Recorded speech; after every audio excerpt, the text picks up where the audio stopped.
Assalamualaikum warahmatullahi wabarakatuh.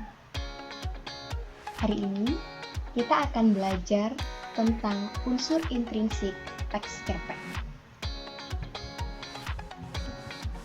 Tujuan pembelajaran pada hari ini yang pertama, siswa dapat menjelaskan unsur intrinsik teks cerita pendek, dan yang kedua, siswa dapat menentukan unsur intrinsik teks cerpen yang telah dibaca atau disimak. Sebelum kita mengetahui apa saja unsur intrinsik teks cerita pendek, maka kita harus tahu terlebih dahulu pengertian unsur intrinsik teks cerpen. Unsur intrinsik adalah unsur-unsur yang membangun suatu cerita pendek yang berasal dari dalam cerita pendek itu sendiri. Unsur intrinsik teks cerita pendek yang pertama adalah tema. Tema itu adalah inti dari sebuah cerita pendek. Contoh yang ada dalam cerpen, temanya tentang kasih sayang orang tua, kemudian tentang kedisiplinan, dan lain sebagainya.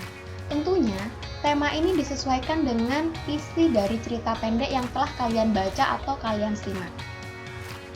Kemudian, unsur yang kedua adalah tokoh. Tokoh itu pelaku cerita. Tokoh dibagi menjadi dua, yaitu tokoh utama dan yang kedua tokoh pembantu.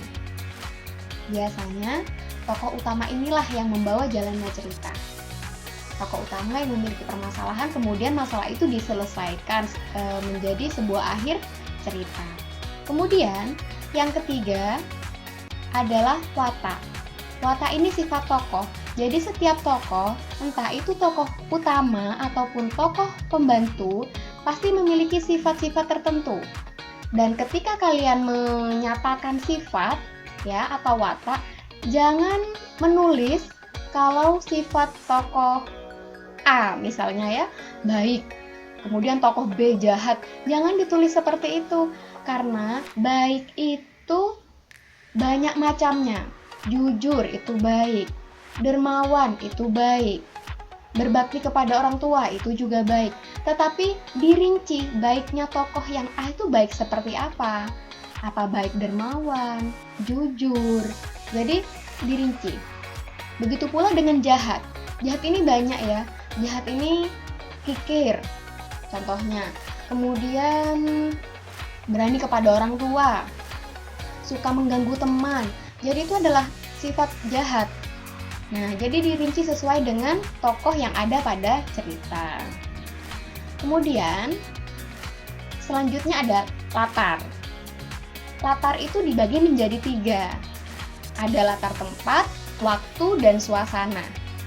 Latar tempat berarti lokasi terjadinya cerita itu. Contohnya di rumah, di pasar, di sekolah, ataupun tempat-tempat yang lain sesuai dengan cerita. Begitu pula dengan waktu. Waktu ini pada sore hari, siang hari, pagi hari. Biasanya ada juga cerpen yang tidak memunculkan waktu dengan ini sesuai teks. Ada cerpen yang seperti ini. Pada pagi hari, Ani bersiap untuk berangkat ke sekolah. Misalnya seperti itu. Ada juga ketika matahari mulai terbit, Ani bersiap berangkat ke sekolah. Jadi ketika di situ matahari terbit, waktunya berarti pagi hari. Jadi ada beberapa penulis cerpen yang tidak menunjukkan waktu pada teks cerita pendek, tetapi pembaca harus menyimpulkan sendiri kapan sih terjadinya peristiwa itu. Ada yang seperti itu. Kemudian suasana. Suasana ini contohnya menegangkan, menyenangkan, menyedihkan, ya disesuaikan dengan isi cerita pendek. Kemudian unsur selanjutnya adalah alur. Alur ini urutan jalan cerita. Ketika urutan jalan cerita itu berurutan, ya artinya mulai dari pengenalan tokoh, kemudian mulai muncul masalah, kemudian ada konflik ya, puncak masalah ya, klimaks, dan masalah itu diselesaikan. Akhirnya masalahnya selesai, itu berarti alurnya maju. Nah, jika dibalik, berarti alurnya mundur. Nah, biasanya pada cerita pendek itu alurnya maju. Kalau pada novel, nah biasanya itu alurnya campuran, yaitu maju dan mundur.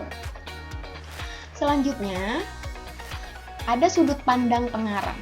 Sudut pandang pengarang ini cara pengarang atau penulis cerpen menceritakan cerita yang ada pada cerpen itu. Ada dua, yaitu sudut pandang pengarang orang pertama dan sudut pandang pengarang orang ketiga. Jadi begini, ketika cerita itu menceritakan tokoh aku atau saya, maka sudut pandang pengarangnya adalah orang pertama. Saya adalah siswa SMP Ibrahimi 3 Sukorjo. Hari ini adalah hari yang membuat saya bahagia. Nah, ketika menggunakan saya atau aku itu adalah sudut pandang orang pertama. Tetapi ketika pengarang itu bercerita tentang orang lain, tadi contohnya, pada pagi hari Ani bersiap berangkat ke sekolah.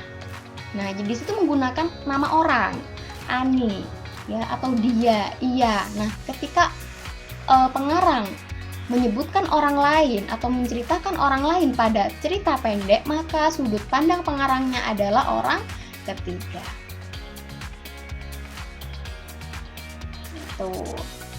Kemudian selanjutnya adalah amanat.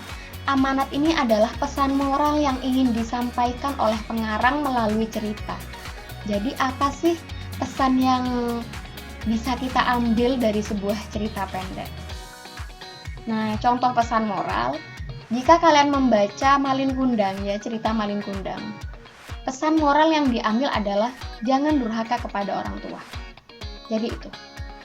Jadi amanat adalah pesan yang ada dalam sebuah cerita pendek yang biasanya kita akan tahu ketika kita selesai membaca seluruh isi cerita pendek. Kalian sudah tahu apa saja unsur intrinsik yang terdapat pada teks cerita pendek, maka selanjutnya jawablah pertanyaan di bawah ini dengan tepat. Ada 2 soal yang harus kalian kerjakan. Soal yang pertama, apakah yang dimaksud unsur intrinsik teks cerpen? Dan yang kedua, sebut dan jelaskan unsur-unsur intrinsik teks cerpen. Jadi untuk yang nomor 2, sebutkan dan jelaskan 3 saja. Kalau sudah, terima kasih atas perhatian kalian. Ibu akhiri, Assalamualaikum warahmatullahi wabarakatuh.